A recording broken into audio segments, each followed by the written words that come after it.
Hi అండి. అందరికీ నమస్కారం. జై శ్రీకృష్ణ. ధనుర్మాస గోదాదేవి కథ అండి 5వ భాగము. ఇందులో మనము తెలుసుకోవలసినది ఇప్పుడు ఈ పాశురం యొక్క అర్థాన్ని తెలుసుకుందాము. పరమాత్మ యొక్క 5 స్వరూపములను మొదటి 5 పాశురములో ఆండాళ్ తల్లి చెబుతుంది. అసలు తిరుపంస్తనైలో ఎంత గంభీరమైన లోతైన అర్థాలున్నాయో చూడండి. అంటే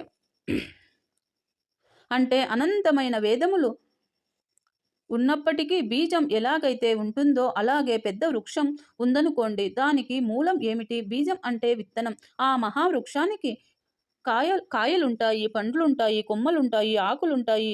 ఇన్ని ఉండడానికి కారణమేమిటి? ఆ చిన్న విత్తనము ఆ మహావృక్షానికి మూలము. చిన్న విత్తనం మాత్రమే. అదే విధముగా అంత గొప్పదైన వేదం అనే మహావృక్షానికి బీజం అనే విత్తనమే ఈ తిరుమలై అంటే చూడండి. ఈ తిరుపతితో ఎంత గొప్పవైన రహస్యాలు అర్థాలు ఉన్నాయో. గోదా గోపిక పిలుపును అందుకున్న గోపికలు అందరూ కూడా ఒక చోట చేరారు. ఒక గోపిక అంటుందట ఇలా: ఎంత వారికైనా ఒక మంచి పని చేద్దాం అనుకున్నప్పుడు ఎంత పెద్దవారికైనా గొప్పవారికైనా కొన్ని ఆటంకాలు ఎదురవుతాయి. అదే భగవంతుడు వారికి పెట్టిన పరీక్ష. మన వ్రతానికి మొదటి ఆటంకం మనం తెలిసి తెలియక చేసిన ఎన్నో జన్మల పాపాలే. చేసిన పాపములు ప్రాయశ్చిత్తం చేసుకొని మరల ఆ పాప కర్మల జోలికి పోకుండా ఉంటేనే ఈ వ్రతానికి ఫలితం దక్కుతుంది, ఆ భగవంతుని అనుగ్రహం కలుగుతుంది అని ఒక గోపిక చెప్పింది. ఇంకో గోపిక అంటుందట, అవును నిజమే, అది చెప్పింది నిజమే. శ్రీరామ పట్టాభిషేకానికి విఘ్నం వచ్చింది. ఇక ఆ విధి ముందు మనము ఎంతటి వారము పుణ్యం చేసిన వారు కానీ ఏ పని చేసిన వారు కానీ ఆ కర్మల యొక్క ఫలితాలను తప్పకుండా అనుభవించి తీరవలసిందే. అసలు కర్మ అంటే ఏమిటి అని అడిగిందట ఇంకో గోపిక. అందులో ఒక గోపిక ఇలా అన్నదట, ఏమని? కర్మ అంటే మనం చేసే పనే కాదు, ఆలోచన కూడా ఒక కర్మే. 1 సంచిత కర్మ, 2 ప్రారంభ కర్మ, 4 ఆగమి కర్మ. 1 సంచిత కర్మ ఎన్నో జన్మలలో చేసిన ఇది ఒక వేటగాడు తన అమూల్య పొద్దులో భద్రపరిచిన పానం లాంటిది. అంటే మనకు అవసరమైనప్పుడు తీసుకోవచ్చు. 2 ప్రారంభ కర్మ ఈ జన్మలో ఈ శరీరంలో మనము మేల్కొని ఉన్నప్పుడు కానీ, నిద్రించినప్పుడు కానీ, కలలు కంటున్నప్పుడు కానీ, అంటే 3 అవస్థలు: జాగ్రత్త అవస్థ, సంఘస్థాపన, స్వప్నవస్థ. ఈ 3 కూడా మనము అనుభవించడానికి కేటాయించిన పుణ్యపాప కర్మలు. ఇది వేటగాడు వేసిన బాణం లాంటిది. ఫలితము అనుభవించక తప్పదు. 3వ ఆగమి కర్మ అంటే ఏమిటి? ఈ జన్మలో చేసుకున్నది వచ్చే జన్మలో అనుభవించాల్సి ఉంటుంది. ఇది వేటగాడు చేతిలో వేయడానికి సిద్ధంగా ఉన్న బాణం లాంటిది. బాగా పడింది కర్మలను తీసి భగవంతుడు 7 జన్మలకు కేటాయిస్తాడు. పోనీ పుణ్యం ఎక్కువ చేస్తే పాపం నశిస్తుంది.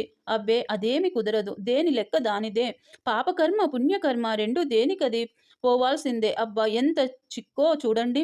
ఇప్పుడు ఇంకో తెలివిగల గోపిక చూడండి ఎలా చెబుతుందో. ఇదంతా నేను చెప్తున్నది కాదండి. ఆ గోదా గోపిక ఆ గోపికలందరినీ ఒక దగ్గర చేర్చి స్నానానికి వెళ్ళటానికి, అంటే శ్రీకృష్ణ పరమాత్మ దర్శనం చేద్దామని బయలుదేరే ముందు జరిగిన సంభాషణ. అంటే ఈ పరమాత్మను దర్శించగానే కర్మలన్నీ విడిపోతాయట. ఈ విషయము ఉపనిషత్తులు చెప్తున్నాయని మన పెద్దవాళ్ళు చెప్పటం వల్ల తెలుసుకున్నాము కదా. ఆ మాటలను విని మన ప్రవర్తనను తీర్చిదిద్దుకొని భగవంతుని యొక్క అనుగ్రహానికి పాత్రులు అవుదాము. అప్పుడు సంచిత కర్మలు నిప్పులో వేసిన దూదిలాగా నశిస్తాయి. ఆగమి కర్మలు తామరాకు మీద నీటి బొట్టులాగా మన కంటవు. అయితే ప్రారంభ కర్మ మాత్రము అనుభవించి తీరవలసినదే అని ఒక గోపిక నిరాశగా చెప్పింది. అప్పుడు గోదా గోపిక అంటుందట, శరణాగతి పొందిన వాళ్ళు నిరాశ పడనవసరము లేదు. శ్రీమన్నారాయణుడే దిక్కు అని పూర్తిగా నమ్మిన వాళ్ళము ప్రారంధాన్ని కూడా భగవంతుడు మన చేత సుఖంగా అనుభవించినట్లు చేస్తాడు. అందులో ఎలాంటి సందేహము అక్కర్లేదు. ఇక్కడ మనకు ఒక అనుమానము రావచ్చు. గోపికలు అమాయకులు, చదువు లేని వారు కదా, మరి వారికి అంత జ్ఞానం ఎక్కడ వచ్చింది అని. నందా ప్రజంలో గర్గుడు, సాందీపుడు మొదలైన పెద్దలు గురువులు దర్శన శాస్త్రములు చెబుతున్నారు, ధర్మశాస్త్రములు చెబుతున్నప్పుడు వాళ్ళు వినడం చేత అంత పాండిత్యం వచ్చింది. ఇప్పుడు గోదాదేవికి అంటుంది. ఈ వ్రతము సాగడానికి కర్మలు తొలగి వారు కోరిన ఫలితాన్ని పొందడానికి సులభముగా ఒక ఉపాయాన్ని ఈ పాశురములో చెబుతుంది. యా మాయనై ఆయన మాయని అట ఎవరు? మన చిన్ని కృష్ణుడు, గోపాలకృష్ణుడు. ఆ శ్రీకృష్ణ పరమాత్మ మున్న మధురులై మన ఉత్తర భారతదేశంలో గల మధురులలో జన్మించిన మయుండునై దీశాలి ధైర్యవంతుడు వీరుడు శూరుడనుట. నిర్మలమైన పరిశుద్ధమైన నీటితో కూడుకున్న యమునా తీరములో ఆయన విహరించేవాడు, ఈత కొట్టేవాడు, యమునా తరంగాన మీద జలక్రీడలాడే ప్రభువట. యదువంశంలో గోపాలకులములో మణిదీపం వంటి వాడట. యశోదాదేవి గర్భాన జన్మించిన ఆమెకు కీర్తి తెచ్చాడు. ఆయన సమాప్త గుణాలు పరిపూర్ణంగా ప్రకాశించి శ్రీకృష్ణవతారములోనే యశోదాదేవిని ఆయన రోటికి కట్టివేసింది. ఈ పాశురంలో గోదాదేవి శ్రీకృష్ణుడి లీలల్ని ఊహించుకుని ఆనందిస్తుంది, తన్మయం చెబుతుంది. ఈ పాశురంలో కృష్ణమాయ దోబూచులాడుతుంది. పసిబిడ్డగా ఉన్నప్పుడే పూతన వంటి రాక్షసుని మట్టు పెట్టినడు. ఆయన మట్టు పెట్టడానికి వచ్చిన రాక్షసుల అంతు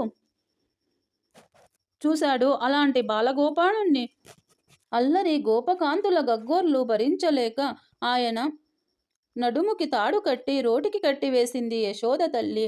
మాత్రమే కాదు, భక్తురాలు కూడా. ఆమె భక్తికి ఆ కృష్ణుడు బందీ అయిపోయాడు. దాయం అంటే తాడు నడుము చుట్టూ కట్టడం వల్ల ఆయన దామోదరుడు అయ్యాడు.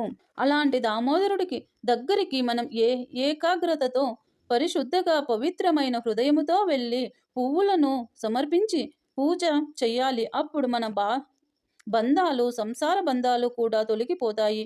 ఇంతవరకు మొదటి 5 పాశురాలలో గోపికలకు శ్రీ గోపిక వ్రతానికి సిద్ధం చేసింది. ఇక రేపటి నుంచి శ్రీ వ్రతం ప్రారంభమవుతుంది. రేపు 6వ భాగం అండి. రేపు తెలుసుకుందాం.